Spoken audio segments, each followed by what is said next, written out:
Amacingwane phakathi akagugi guga abafocus shuko njalo ngulunga siyabingelela lapha siyabonga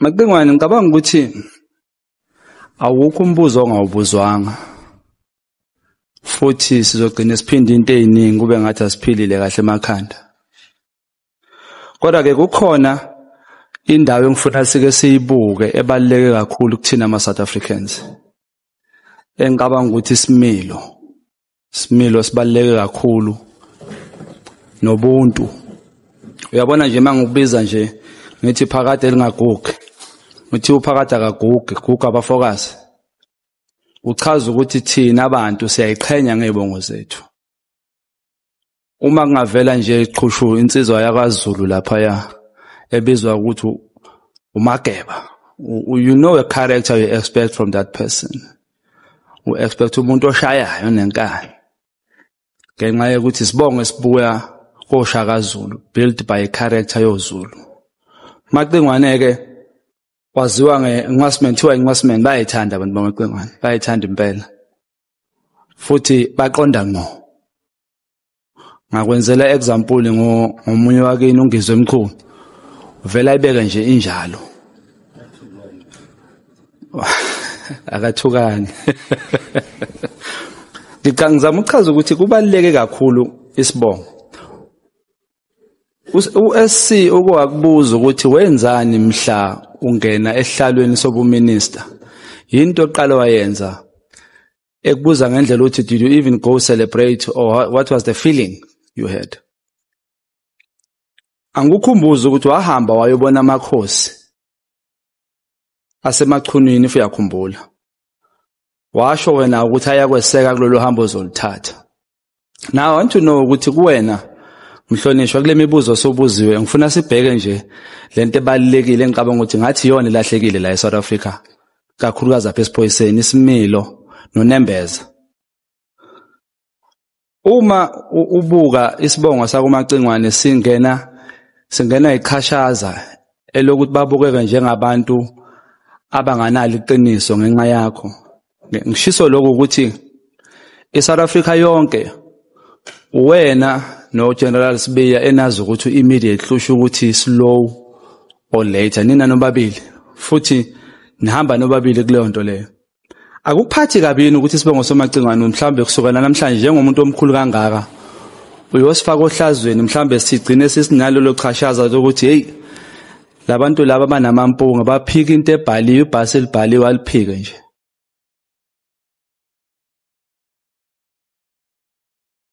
Ngicabanga ukuthi kulolo daba selixoxiwe lwafinyelela ekugcineni kodwa ke senga-eda nje ukuthi anything noma yini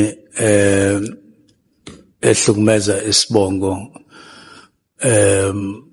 sasemachuneni noma ngabe yini iqhama ngayiphi indlela njengoba noma yini ehlukumeza abantu besinye isibongo ingabaphatha kabi so noma yini eqhamukayo engaphatha kabi isibongo sasemachuneni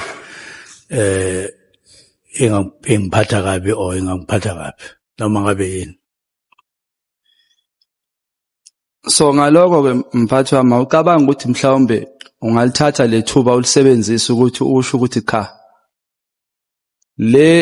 lokuthi ngiqinisa ikhanda ngithi immediate uminisha lokho engaminishi lokho for the sake of isibongo sabantu bakithi angihloniphise ngijike leyo mpendulo ucabanga mhlawumbe lokho cha angikucabanga hayi ngikunikele lelo thuba mphathi wami how confident are you kuma skills and competency wakababa uGeneral uSibiya Ngubuza lokhu ngoba in his competency report specifically page 8 and 9 it says he failed in his words it was not positive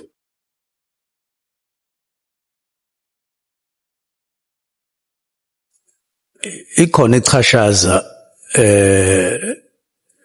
okulibekayo uze kube sengathi ungathi he passed, and any other person at that level, you would want to say pass. That's what you would want to hear whenever such things are spoken about. Kodwa mawusuza ukuthi kwaba khona into enjalo, iba khona into ethi then what happened. Kodwa ke kuya ngokuthi yayinamandla angakanani leyo nto ukumnika noma ungamnika umsebenzi, nokuthi kuya ngokuthi izinto ezazikhona lapho zazi namandla kangakanani phezu kwalokho, ngoba mhlambe kwakuyi out of 10. I-confidence yakho kuyena ubaba uGeneral Sibiya ime kanjani since usuzwile ukuthi hayi azange be positive? Umuntu ongaphendula ngo kanjalo supervisor wakhe uGeneral Masimula. Mina ngakhuluma ngeka General Masimula, umuntu engisebenza naye eduze, kodwa go deputy general, so go deputy commissioner, abangeni kulolu hlalo ukuthi whether or not nginayo confidence, ngoba abasupervisor yimina, abasupervisor national commission. Mhlawumbe nalombuzo engizokubuza wona ngangiphendula kodwa ngangiphendula, but ngiyacela uzame. 2016 iDA no Mr Herman Mashaba they claim ukuthi ba appoint Mr Sibiya. Do you have any idea ukuthi why they concealed to the South Africans or from the South Africans ukuthi they hired a person who doesn't meet the competency requirements? Inkinga nje ukuthi esengeke ngikuzwa ngabanye abantu nanje ngoba kuna le commission, kodwa abantu abazi kahle, abantu ababekhona ngesikhathi eqashwa, ukuthi bazi kwakukhonani, babhekane bathini ngalokho. Uma kwakukhona ibona bangakhuluma, babe inkulumo yabo ibe nesiqi. Mina ngifika nje usengaphakathi uSibiya. Mhlawumbe wena if bekuwena ubuhleli lapha kulesahlalo ubungamthatha engaphasanga icompetence? Umbuzo wakho uyawubuza kuya ngokuthi vele yini ezokwenza ukuthi umuntu aqasheke noma angaqasheki. Uma kuwukuthi lokho kumele njengomgomo ukuthi kuyamphasisa noma kumphasisi, ngeke ukuthi engayiphasanga ubuso uyamthatha, kodwa kuyiyo futhi into emile ekutheni uyadlula noma kadlula. So ngeke ngazi ukuthi le competency test okukhulunywa ngayo iyayimi kuphi ezintweni zonke ezazikhona. Mhlawumbe njengomphathi phela ngenzela ukufunda nami ngizoba uminister ngelinye ilanga. Ucabanga ukuthi kulesi sihlalo singaka noma kulezi ayitholile sidinga ukuthi umuntu icompetence yakhe ibe nayo mhlambe ngabe 100%, or ngamthatha ngo98, ngamthatha ngo20, or ngamthatha generally ngokwe procedure noma ngokwenqubo. Umuntu mayese interviewile kusho ukuthi wayiface panel yamnikeza amamaki na yonke into nokuthi angaconsider ukuthi athathwe ilabo fanele bamthatha, baye bamuse competency test.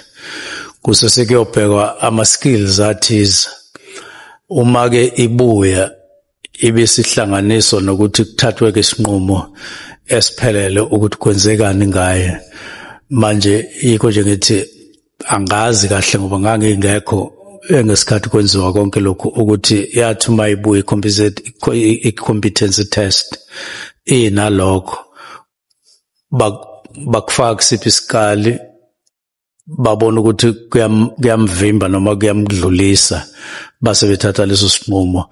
Kodwa ngokwenqubo nje kuqhutshwa kanjalo ukuthi after interview then competency test, and then emva kwalokho ke bese yabuya ke ezoconsider ke lo qondene ukuthi uyamthatha noma kamthatha nokuthi unumber bani kulaba abanye kade be-interviewer kuyakusetshenziswa kanjalo.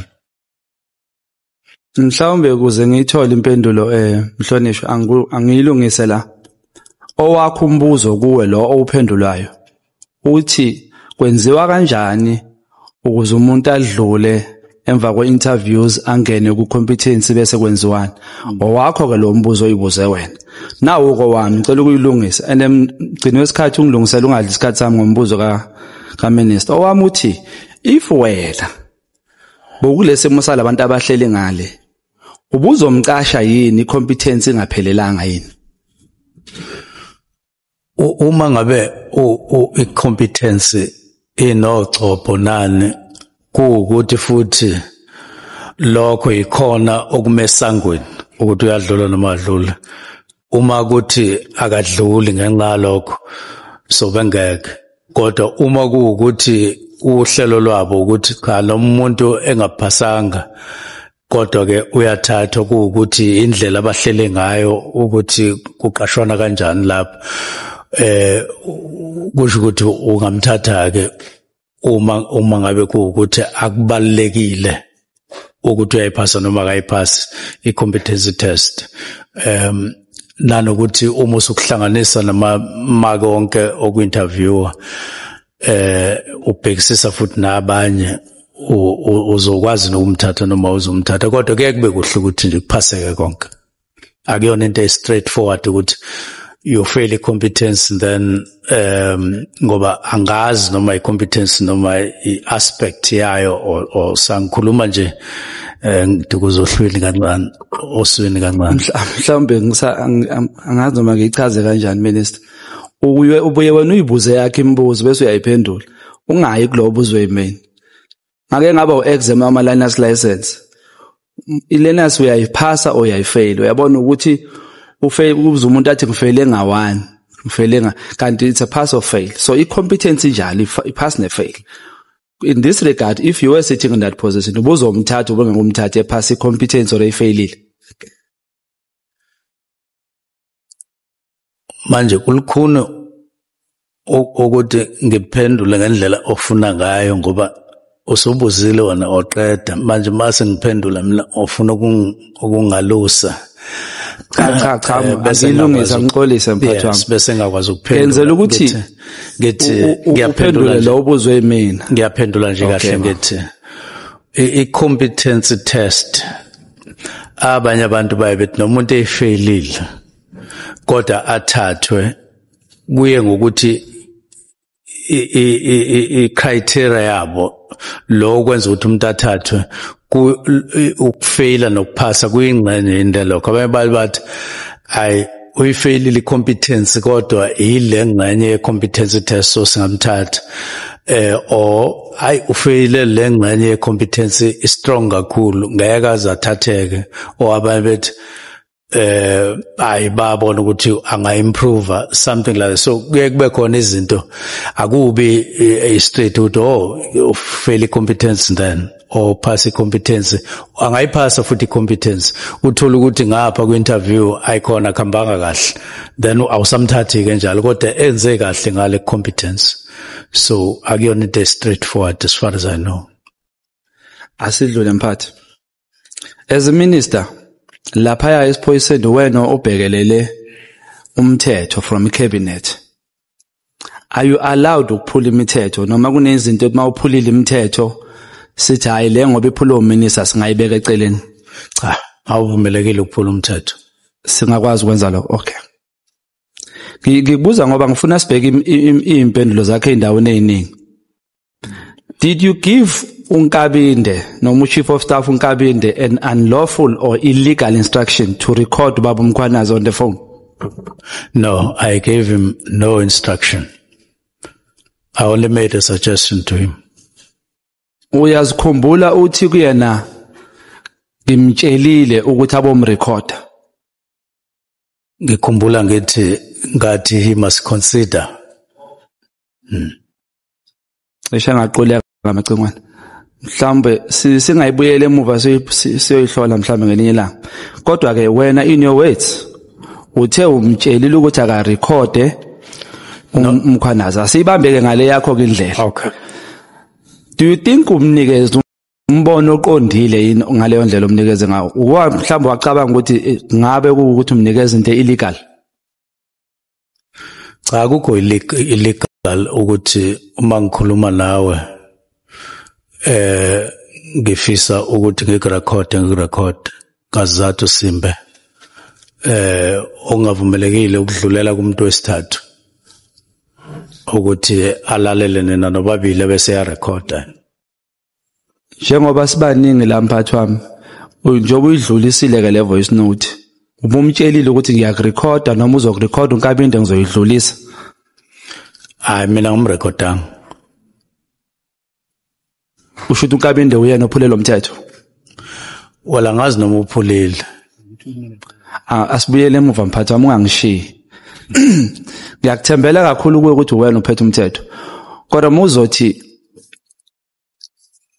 awazi noma i-act ithini ngokurekhodana? Lo mbono unikeze unkabinde ukuthi ubomrecord uma ekhuluma nawe. Is that a lawful instruction? Not uthe kusona instruction. Umbono omuhle yini lo? Ukurecorda umuntu okhuluma naye wena akuyona into unlawful. Oku-unlawful ukuthi nithi nikhuluma nebabili bese bakhona umuntu on record. Njengoba unkabinde enzile. Enze kuba wena recorda mina sikhuluma naye. Wena esikhuluma nawe la eParliament wena oze nayo. Uyithathephi? Angisezwa ke noma sikhuluma ngento eyodwa. Sikhuluma nge-recording mphathi VN voice note. It's you who brought that VN to Parliament. Therefore that means Mkhwanazi unkabinde took it somewhere and gave it to you. Then you become number 3. Is that what you are saying? No, ngithi umthetho uphuleka uma abantu bekhuluma bese uqhamuke ekhoneni bese uyaba recorda.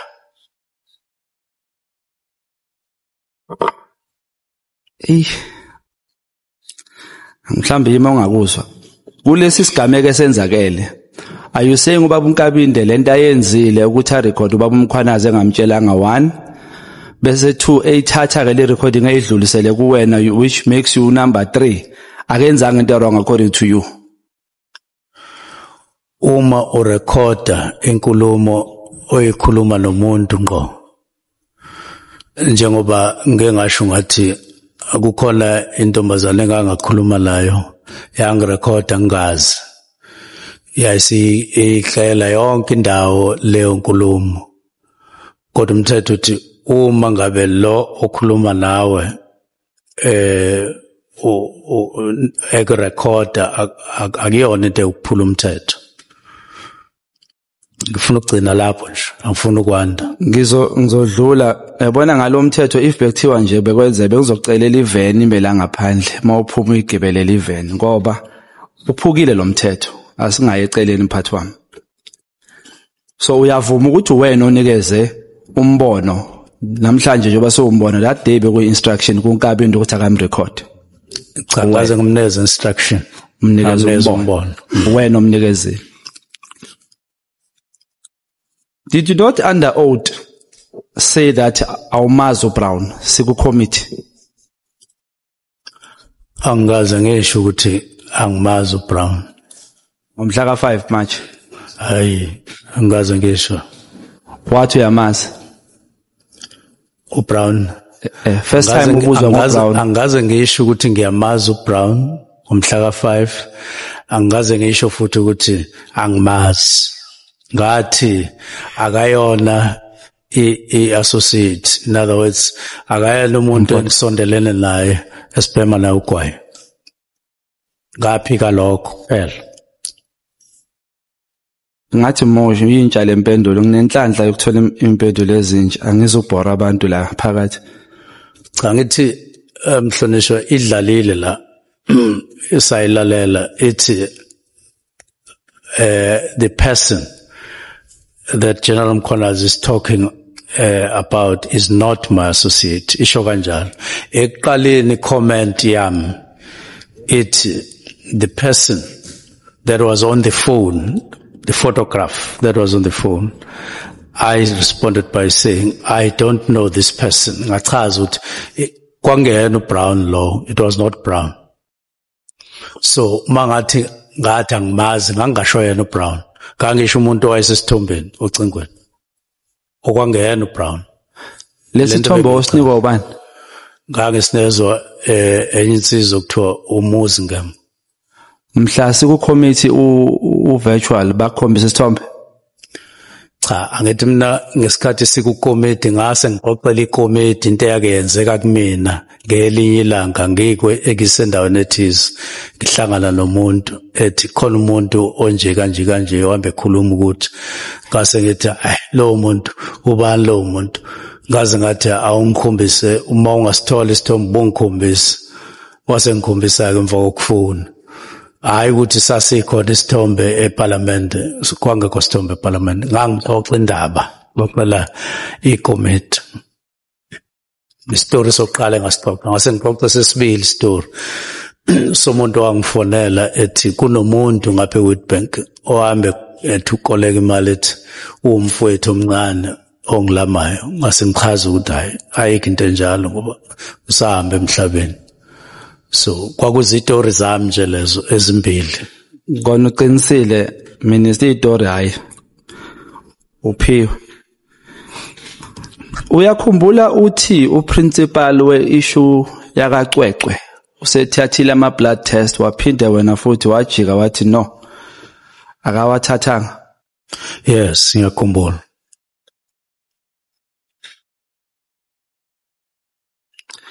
Uyakhumbula iviki elidlule usibizile wasibeka la phansi wathi wena une recording eveza ubufakazi bokuthi ubaba uMkhwanazi ukuthreatenishile.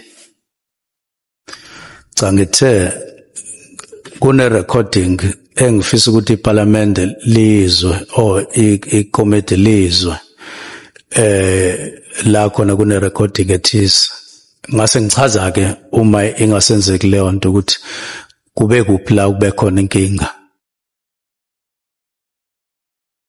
So ngakusasa askes baba ngakusasa. So sisesokhuluma ke ngalento yale voice note.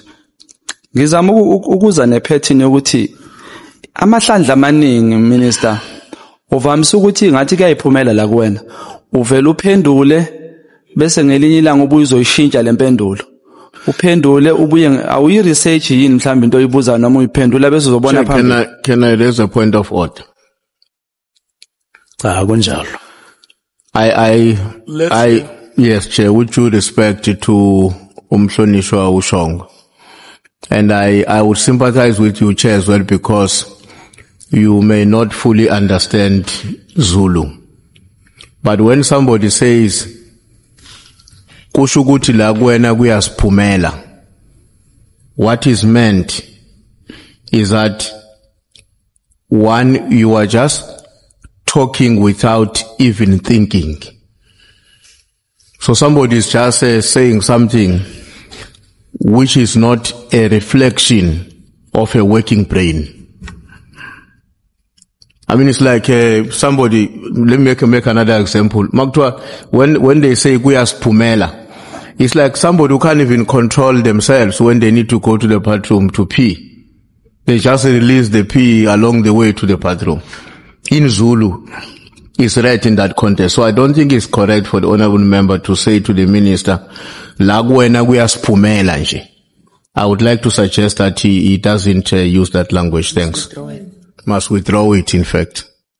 I think Chair umhlonishwa ngokukhulu kuyithoba. Angibonga ukungikhuza kakho ukukhuza abantu abadala isibusiso ngesinto. Ungivimbe ngakaqeda ukukhuluma ngisathi mhlambe kayiphumela ungakayenzi research mhlambe le part ethi research akayizwanga but makuthi izwakele kabe ngiyixolisela but ngibuza ukuthi kuyiphumela kunga researchwanga yini ngiyayixolisela. You apologize. It is an apology. You heard what he said, Honorable Minister. Clearly. I have no problem with the apology. And the context that is being given is the correct context. It's a correct context. The apology is accepted, Honorable Member. Ngixolisa kubaba uNtuli kakhulu ngoba angimthukanga umhlonishwa. Honorable Ngichazile ekugcineni ukuthi research kuyiphumela kunga researchwanga.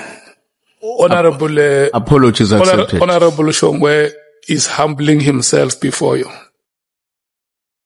I I accept the understand apology. I understand. Nami I accept unconditionally. Amen. Uyakhumbula mhlonishwa sisethendeni leli ngalela lishayisa ngomoya usithembisa inamba ye call center wathi uzosibuyela nayo.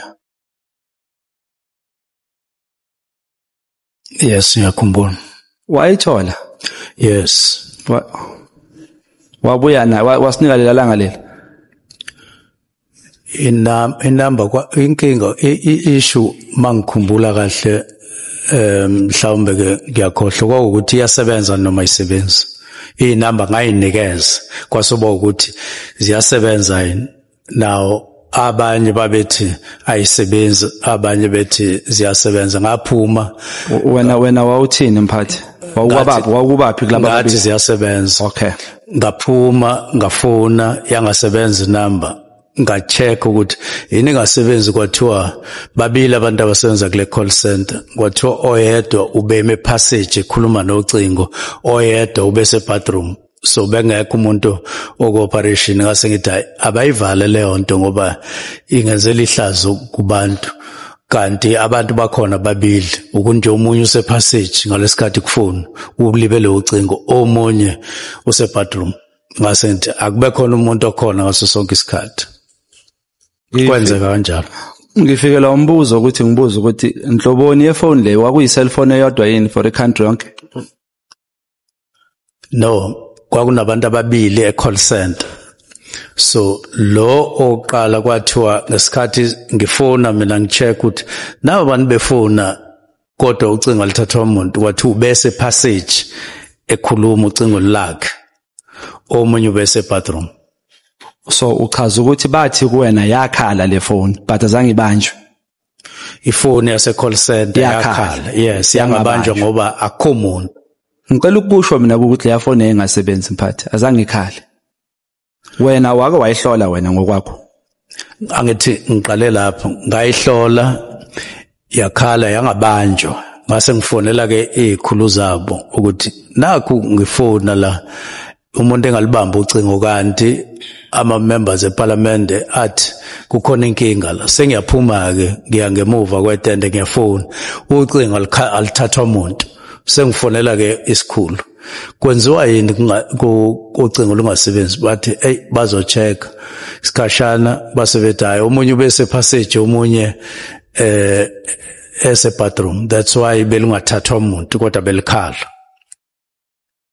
Angisebenzisa igama elithi tendency bengizothi umkhuba manje honorable chief uzolimala alithathe kabi lona mkhuba uyawubona ukuthi umningana la kuwena ezintweni oyikhuluma zingahlolwanga bese ziyohlolwa ngamuva njengakuphi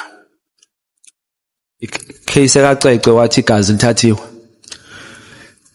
ngase ngiyachaza ukuthi cha mhlambe ungawuphendula wakho umbuzo wami uthi uyawubona lo mkhuba ukuthi uba mningi owakho uthi ngachaza na cha wakho umbuzo lo owami uthi uyawubona yini ukuthi lo mkhuba mningi umuntu ezophendula ukuthi ngachaza ukuthi umbuzo wakho uzothi wachaza na so asike mhlambe silungize mphathi wami umbuzo uthi uyawubona lo mkhuba noma le tendency ukuthi kuwena kuyakhulumeka bese kubuya ngamuva kuyalungiswa. Cha anguboni njengomkhuba kodwa ngiyabona ukuthi kuke kwenzeke kube kanjalo kaningana mhlambe konke mhlawumbe sithi konke nje kule ngiyibuze la kusho ukuthi useyiphendula manje cha ngiyabuza ngithi sithi mhlawumbe konke noma eyami impendulo ethi kuyenzeka. Ngiyabonga kukangakanani ukuthi kena mhla ka 31 mubhala lencwadi kwakunale nkinga yokuthi wawungakahleleki kahle wawungakahlelelwa kahle ukuphenduleka mhlawumbe uthola information ephelele wasuthatha lesinqumo ukuphuthuma kuze kungene lo immediately disband.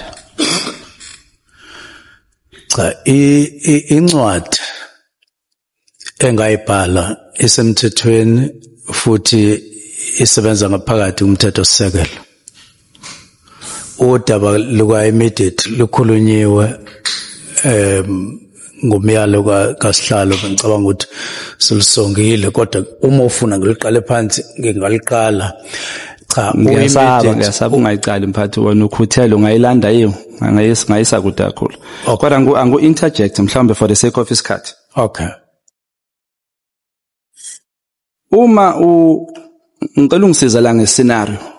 Okay. Uma umuntu ezothi start a process of disbanding iPKTT immediately. Wena makuwukuthi wena uGeneral Sibiya uhlele lapho. No angasebenzisa uGeneral Sibiya ngisebenzisa umuntu ongathi uyacabangeka. Ubaba Mkhwanazi mhlawumbe. uGeneral Mkhwanazi uthi lapho ngikunika instruction mina nguMinister Mchunu. Start a process of disbanding this PKTT team. What would you do? What does it mean to you?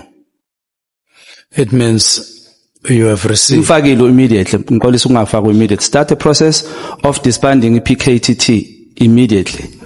What would you do? Angithi 5:20 ebusuku. Uzofunda incwadi understand ukuthi nayi incwadi isho njalo kodwa ke isikhathi 5:20 awuke office. Okusho ukuthi usuyifundile uyayizwa kodwa ayikho into ongayenza njengamanje uyenza until kube khona isikhathi ukwazi ukuyenza leyo nto manga kusasa kumhla ka1 ama office evaliwe kusho ukuthi awukakwazi ngoba kuvaliwe ukuyenza koze kube la khona kuba khona into ethi ingenzeka. Then umuntu mayezothi disband immediately buzo wenzani? Success or 5:30. Angithi yikho lokho engikuphendulayo ukuthi uphethe incwadi ethi immediately. Mhlamba ngiphinde mphathi wami mhlamba ngizwanga. Nice. Okay. 5:20 ntambama mhla ka31. Yes. Ethola incwadi ethi immediately. Bhala bese ethi immediately. Oh, okay. Akho team phela phambi kwakho ukuthi thatha ucelemba uhlakaza. Kumele uye office livaliwe umhla ka31. Lisazovala futhi nangomhla ka1. Mhlawumbe uzozuya office ngomhla ka2 noma ngomhla ka3. Bese uqala ke iprocess uqala ngokuqalwa ngakho uze ngokulandelayo. That is when you are doing a process of disband, right? That's a process. Yes. Immediately. Yes. And you have started immediately. Awulindanga. Yes. Siyavumelana. Ngoba nje bekuvaliwe office. So uma uyithole 5:30 namhlanje nge31st iletter. Bese ke mhlawumbe sithi ngiyabekisa nge2 iMonday. And you are supposed to report at work. You get a letter that says disband the PKTT immediately. What would you do in that regard? Angithi ngizoqala iprocess. No. Ngangihlukanisa. Start the process of disbanding PKTT. That's a question on its own. Sidlulile kuleyo. I-process ile slow. Now this one says disband PKTT immediately. Doesn't that make PKTT with immediately after the letter? Umuqala nje instructor give instructions ukuthi valani kuyavalwa lento kuyavalwa. Doesn't that give that qualification? Cha ngeke ukwazi ukwenza kanjalo. Kufuneka ukuthi uqale ungakwazi ukwenza ngeprocess. Uqale wazisa abantu aba-relevant. Niqoqe futhi ukuthi nizoqala kanjani. Qhubeke kanjalo. Yiko nje ngithi ngeke nje uvela usuke nje. Ushuthi kwasekuphuthuma ngaleyo ndlela leyo ukuthi ubungalinda ukuthi uvule emsebenzini unyaka ozayo ukuthi ubhalele incwadi ethi immediately. So yiko ngabeka umhla ka20 ngathi kufanele kube ne report ebhalwayo esho ukuthi sizokwenza kanjani and so umhla ka20 hayi ngakusasa.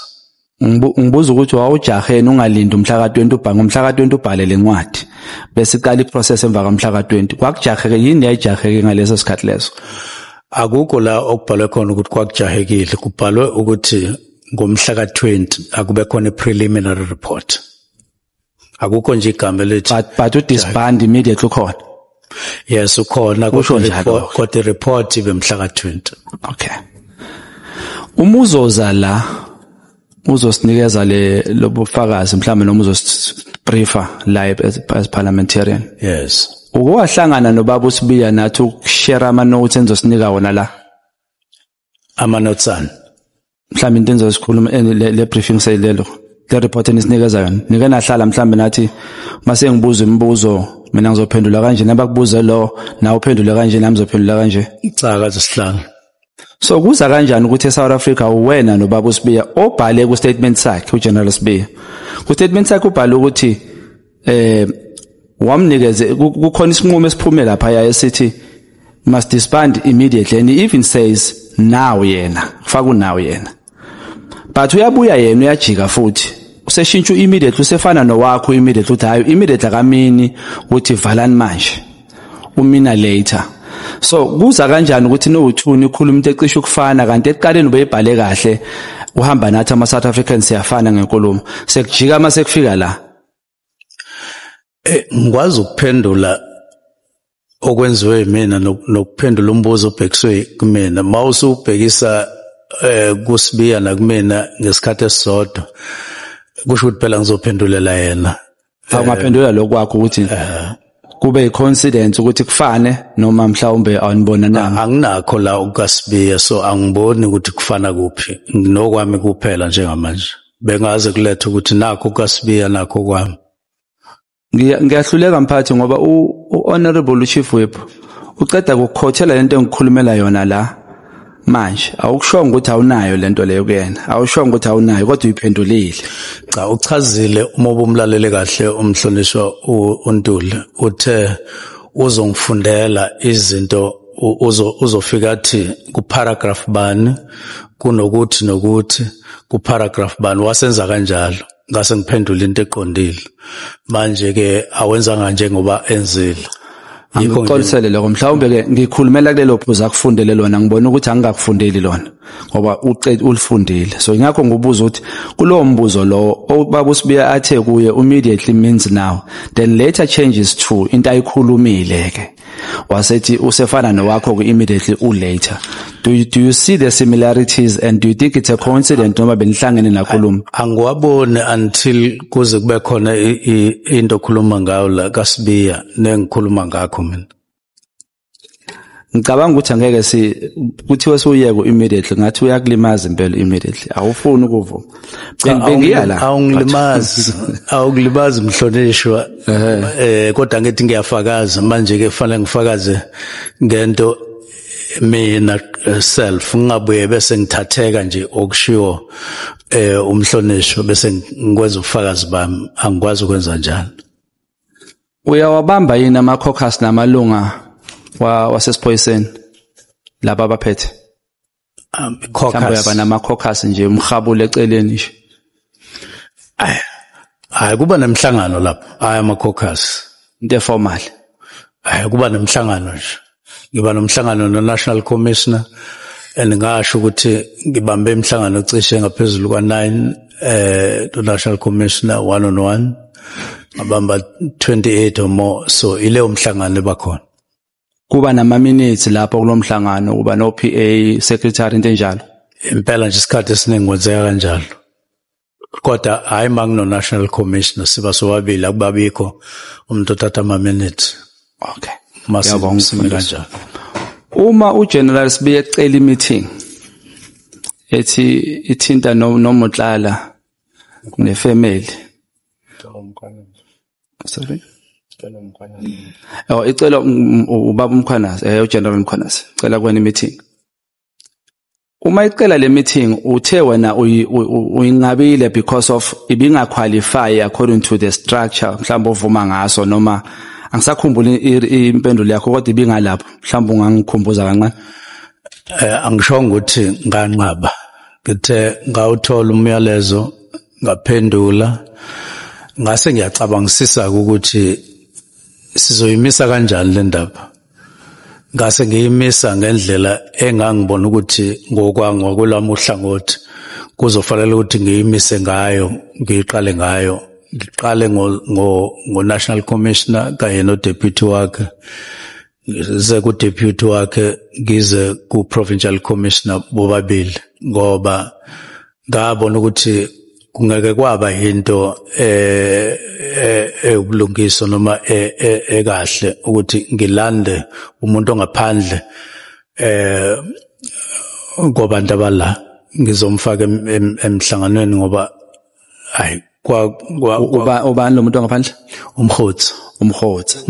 Okay, so uma sowuthatha i-meeting masengithi ke ngobuye ngixoxe-ke naye uGeneral Mkhwanazi masihlangana naye noSibiye ngathi hayi sobuye sithola isikhathi sixoxe ngangiqonde ukuthi ngomcela nje ukuthi wandonga lo mhlangano okhuluma ngawo sesingawubambi manje kodwa ngisafuna ukuthi ke ngiwubambe nawe ke ngizwe ukuthi yini le efaka ifamily wena nefamily yini le efaka internal kodwa ubona ukuthi singamisa kanjani ngoba lena ayizolunga ukuthi silande uBrown Mkhotsi ngaphandle mhlambe nalo chief of staff kwenzeka kanjani. Honorable Nomvalo.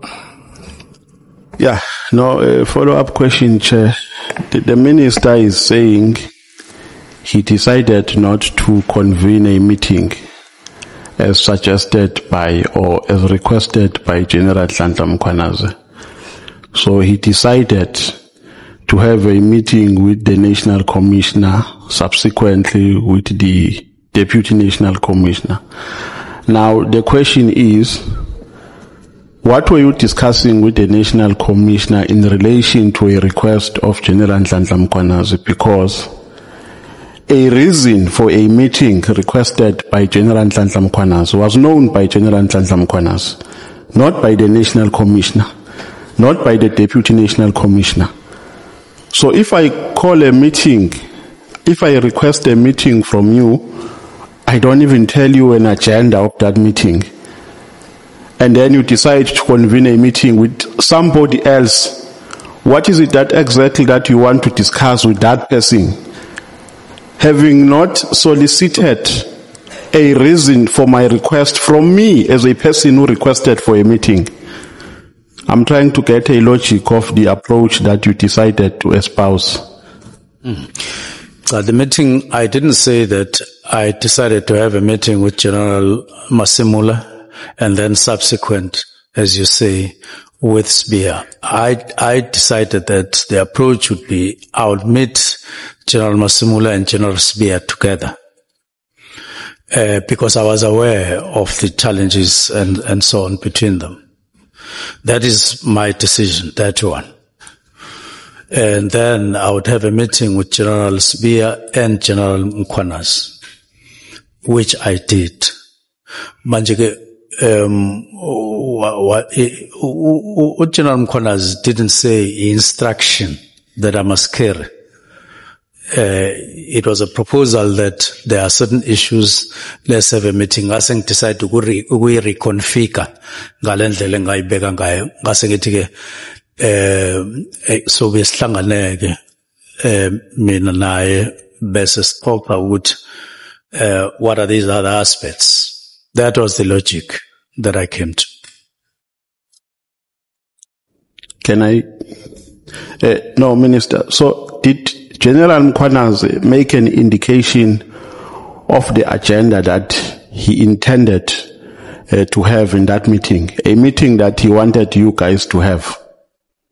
Did he share an agenda with you to say, Minister, let's meet and discuss about A, B, C, and D? So why? Because according to the explanation that you have given, there is no nexus between a request of General Nhlanhla Mkhwanazi and a meeting that you decided to convene with the National Commissioner. To discuss what with General, with General Masimula in relation to the request made by General Nhlanhla Mkhwanazi. Because you didn't know, he didn't share the agenda with you. So you didn't know the items that he intended to put on the agenda during your meeting, had you consented to his request. No, I don't think you are following the whole thing. I am saying I was aware of other matters, other challenges between the National Commissioner and the Deputy National Commissioner. Now, 2, I've said the request was not an instruction that do this, do it this way. So, ngibona ngathi umhlonishwa is asking me as if you are about to say I broke the law for not carrying out what General Mkhwanazi was saying. It was a request, it was a proposal. Then I said when I met him with on that day, Ndonga, lo mhlangano loya owukhulume ngayo sizobamba namhlanje sizobamba lo. So, and there was nothing wrong with that. Nothing. No, Minister, I think you are not reading my mind correctly. I'm not about to accuse you of refusing to convene a meeting requested by General Nhlanhla Mkhwanazi. That's not even where I'm going. The point here that I want to solicit is, how did you anticipate what General Nhlanhla Mkhwanazi wanted you to discuss about, having not met him firstly to establish the intention or his motive for a request for a meeting? You decide without even hearing what General Nhlanhla Mkhwanazi wanted you guys to meet for. You ignore him and then you go to the National Commissioner.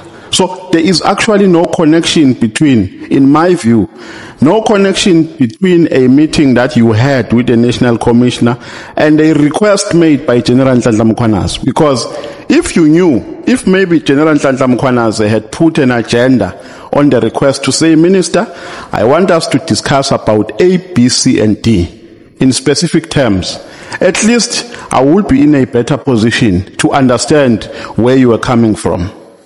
But you didn't know, you don't even ask him, Uguti General, ufuna sikhulume ngani, you just go straight to the National Commissioner. And you claim before this committee that the reason why you met the National Commissioner is because you wanted to speak to him first in relation to a meeting requested by General Nhlanhla Mkhwanazi. But Minister, if you insist on the response that you have given, there's absolutely nothing I can do. Yeah. Your window has expired. Thank you, Chair. Ngoba kuche sengikhanyisela ilambu, Mhlonishwa, ngizobuza nje imibuzo nje ewu-30 kuphela bese ngiyavala. Izoba u-30 nje kuphela. Owokuqala mphathi wami. Njengominister uvumelekile ukuboshwa mawenza iphutha? Bonwa. Ukuboshwa. Noma mhlamba amaphoyisa analo ilungelo lokuthi akuseshe, akubophe uma ugangile or uma ekusola ukuthi ugangile or azoseshe ekhaya. Noma wena as a minister unento evimba ukuthi cha uminister akathintwa lapho. Njengelunga leParliament uyazi ukuthi imithetho yasezweni laseNingizimu Afrika iapply kuwonke umuntu ngokulinganayo. I take it for granted ukuthi you know that. And so I confirm that. So Mhlonishwa, kwenzekile ukuthi kuthiwe kwakho kufika amaphoyisa azosesha wajikiswa. Ajikiswe kanjani and esejikisiwe wenzeni ngaloko? Obani laba abajikisa amaphoyisa azosesha kwakho? Ya manje indlela oqala ngayo uthafike kwakho kanti mina ngithe amaphoyisa afika esangweni le estate. Okay. Eze kuba aseyiqondise lenkinga. Asefike ke esho ukuthi afuna ukuya la ngihlala khona. Kwakhulunywa ngendlela ngika-interview umuntu mina ngoba ukuthi ngempela lo wathini kodwa agcine ngangenanga ngoba ngiyathola nje sengithola ireport ukuthi amaphoyisa befikile angakwazi agcina esangweni. Lokuthi ajikisiwe mphathi uzwe nini? Uthole ni lo mbiko lo? Ngezwe ngalela ngaye kade efike ngalo. Ude kangakanani isikhathi befike ngaso mhlawumbe? Hayi noma ngakwazi ukusho ukuthi bebefike ngasiphi isikhathi, mina ngizwa ngasiphi isikhathi kodwa bafika ekseni, ngezwe nje nami kwakusesekuseni kodwa. Wakhola ukuthi amaphoyisa yini? Ukuthi kade kufika amaphoyisa yini? Akithi inkulumo yayisho njalo. Sesho ukuthi wena wakholwa yini mphathi? Ukukholwa nokungakholwa angaze ngifinyelele kukho engafinyelela khona ukuthi ngilalela inkulumo la afikile kwase kuthiwana awakwazanga ungena ajikile ngasenthi na okay mhlawumbe mangabuza mphathi into yanini lesikhuluma ngayo asanoma umhla ka9 October noma kodwa nje umuntu wase South Africa yini emele ayifunde kulesi sigameko kuwe makufika amaphoyisa noma egcekeni lakhe amfuna melenze njani makafundeni ukuthi angalinda uzawabona next month ngoba ubhizi kakhulu or uzophuthuma yekona yini emele ayifunde njengominister wamaphoyisa uma kufike nje umuntu unga-advise abantu ukuthi hey makufika amaphoyisa kwakho ekufuna unga-advise uthini lapho ake ngenze i-background kahle ukuze sikhulume into esikuyo ngendlela eyi-1 amaphoyisa aqale aya emzini othize ngenhloso yokuyobona uNkabinde athola ukuthi kuleyo ndawo aya kuyona akekho uNkabinde kukhona omunye umuntu amaphoyisa ke asiyamthatha ke lo muntu athi abamkhombise awabakhombise la uNkabinde ahlala khona aya afika ngakwazi ukungena lapha ehlala khona ngoba ngokulandisa kwento engayizwayo afika vinjo kuleyo estate eSangweni ngoba kukhona izinto ezazingekho ayengakaze ayikhombise kwazi ukufika lapho uqala kokuyi search warrant yayingekho okwesibili babengazi ukuthi baya kumuphi umuzi and akekho umuntu owayezobachazela base bethi laba baseSangweni yabona mawungena la ungena ngoba wazi ukuthi uyakumuphi umuzi manje neyakumuphi umuzi bathola ukuthi abazi ukuthi uNkabinde uhlalaphi base ke bephindele emuva manje ke ikhona ke sengizovala sorry ungiphazamisile uche angazi noma uyakudefenda or uyangiphazamisa ngathi kodwa manje ke ngakusasa asevukela kule ndawo engihlala kuyona angiyizwa indaba mangilalela kahle ukuthi afika akhipha i-search warrant asethi siyemzini othize angiyizwa leyo ndaba so kusho ukuthi ke isimo sodaba simi kanjalo mhlonishwa sisonke akumina onqabayo akumina onayiphi inkinga kodwa kusho ukuthi uma kuukuthi babefike lapha engihlala khona njengoba babefike kwaNkabinde kusho ukuthi babe ngayiphethe incwadi bavumelayo ukuthi kumele bangene so into efuna ifundwe abantu baseNingizimu Afrika ukuthi amaphoyisa awavunyelwe ukungena kwakhe yadini engayiphethe ethi azosesha engayiphethe i-search warrant uma ekuhloniphile wangangena awusayengani kuwona uyohlola uyobuza ukuthi ningifunelani madoda angifake mphathi wami umbuzo wamogcina kwathiwa ahambile sikesiphathi kwathiwa sehambile wena wangaye police station kuyiphi police station akuyona police station abashongo lutho akuyona police station ezongifuna kwakwamaphoyisa kwathiwa ahambile awashongo ukuthi amaphoyisa akephi hayi cha bangitshela okay angibuze umbuzo wamogcina ushaya sengisuse ehlalweni lo nguthunywa abantu base South Africa bathe ngubuza ukuthi since waba uminister icondition yamaphoyisa injani since waba uminister wena and do you think there is political interference sengivala would you re-employ uGeneral Mkhwanazi njengoba icontract yakhe izophela ngiyabonga okay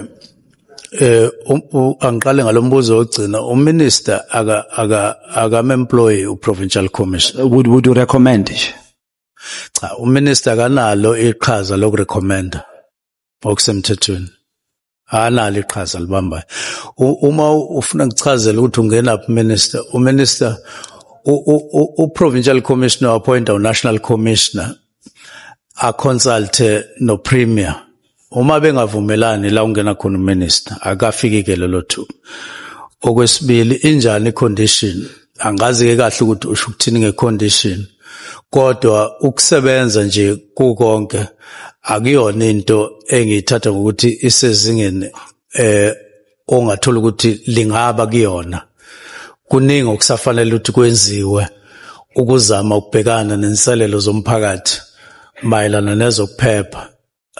Kuseneyikhala eningi lapho njengoba nje abantu bekhala ukuthi abaphephile indawo ngeendawo la eSouth Africa. Kwezindawo kufiwa nje kakhulu, ikakhulukazi lama province amane, iWestern Cape neEastern Cape bese kuba iKwaZulu Natal neGauteng. Ilawo ama province okufikwa kona, kusho ukuthi isimo ke sethu sokubhekana nalengwadla asikho ezingeni elifanele okwamanje, kusafanele sisebenze kanzima. Angisazi umunye umbuzo wesithathu cha usukwathatha wakho umbuzo umphathi ofaka kuwena manje wangaphenduleka lo wami. Angibuza mhlawumbe njengoba umchunu, would you nje personally, would you recommend, or without ubu minister, would you recommend wena personally ukuthi angaqashwa yini ubaba uMkhwanazi as a citizen nje? Do you think uyiphoyise lathi singachubeka simqashe noma as a citizen? Wena uphendulele uminister. Ngiphendule ngoba angikwazi ukuthi angikuyena manje. Ufuna ungifake entweni wena engenalo iqhaza kuloko, kodwa ufuna ungifaka ngewindi. Manje angikwazi ukungena kuleli windi, lincane kakhulu lelo ngifaka kulo. Okay, no, thank you so much. Thank you, Honorable Shongwe. Honorable